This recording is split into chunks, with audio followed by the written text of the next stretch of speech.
Welcome everyone to the first video of Plum Blossom Society's video series briefly exploring a few of the concepts taught in our recently finished literature crash course. Just like in the course itself, our first module will be on analytical writing, and the topic of today's video will be evidence and quote integration, as well as analysis of visual sources.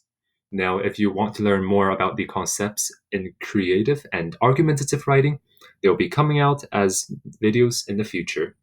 But if you want to learn more about these concepts and maybe delve into deeper analysis, you can consider attending one of our detailed crash courses that will also be coming in the future.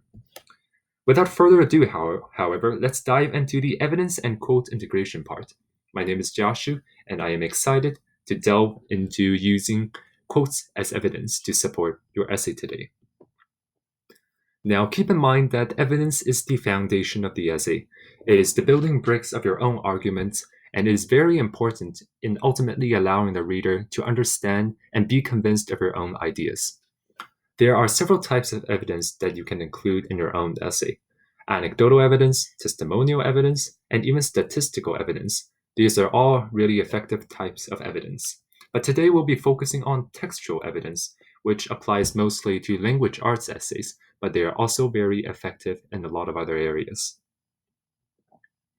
In terms of textual evidence, the one that comes into mind most will be using quotes.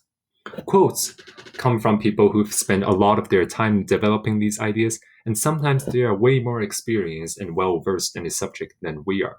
It is therefore very effective if you can successfully include their quotes to support your own ideas and ultimately strengthen your own essay. But integrating quotes itself is not an easy concept. Let's take a look at an example. We have 3 sentences here. You plan to use Maximum Gorky's quote that happiness always looks small while you hold it in your hands, but let it go and you learn at once how big and precious it is. You think the quote is very effective, and you want to include it into your own paragraph about people don't cherish happiness, as well as we should live to learn in the moment. However, you may spot a few issues just by looking at this short paragraph here. The first one of which is bland. The quote by Maximum Gorky may be really brilliant, but the integration of this makes it seem really ordinary. It does not really bring anything new to the table in comparison with the idea that you bring yourself. Altogether, it is not a very unique concept.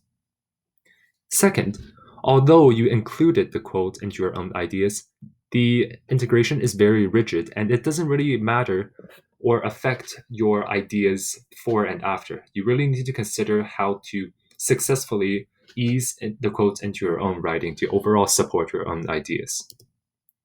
And third, because you have not successfully integrated the quote, the overall idea about happiness is unconvincing. The quote ended up not supporting your point very well. So, how do we fix it? Now, there are a couple of strategies that you can include. The first of which is to break the quote down into shorter phrases. A common misconception of integrating quotes is that I have to include the entire quote as one sentence into your own writing, but that is not necessarily true. One can break the quote down into smaller phrases so you can include it into your own writing and make the idea and sentence overall flow better. As you can see in the example paragraph up here, we have broken the quote down into smaller fragments, and overall it is easier to include them into your own sentences. The second idea is to connect your own ideas to the quote. You have the idea that people does not cherish happiness and therefore we should live in the moment. But you should really consider how these ideas flow with Maximum Gorky's quote, or how you can use Maximum Gorky's quotes to help you develop your own ideas.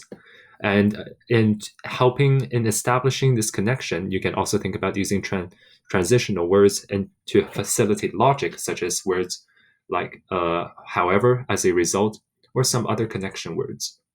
And last but not least, don't forget to cite your sources. If you found the quote in a book, remember to cite it using conventional format, and remember to be respectful of the quote's author and always be respectful of your own interpretation in relation to their ideas. Now, a special type of quote integration, or it's probably not integration in this case, is paraphrasing. Sometimes the quote is too long and you only want to use certain ideas mentioned in the quote. It is therefore worth considering to summarize it in your own words and then include it in the writing. But similar to quote integration, you still have to cite it properly and make sure that you're acknowledging what is your own idea and what is another's. As you can see, I've listed in an example paragraph here that does not include a quote directly, but instead it summarizes the idea and includes it in the middle of the paragraph. The citation is still evident. And remember, it is very important to list where you found the source and what makes it significant as well. It is overall very important in terms of finding evidence and finding quotes, integrating them correctly. So last but not least, we will be covering visual analysis in the next video. But before we move on, I hope you learned something today in terms of quote integration, and stay tuned to more tips and concepts on how to improve your analytical writing. See you later.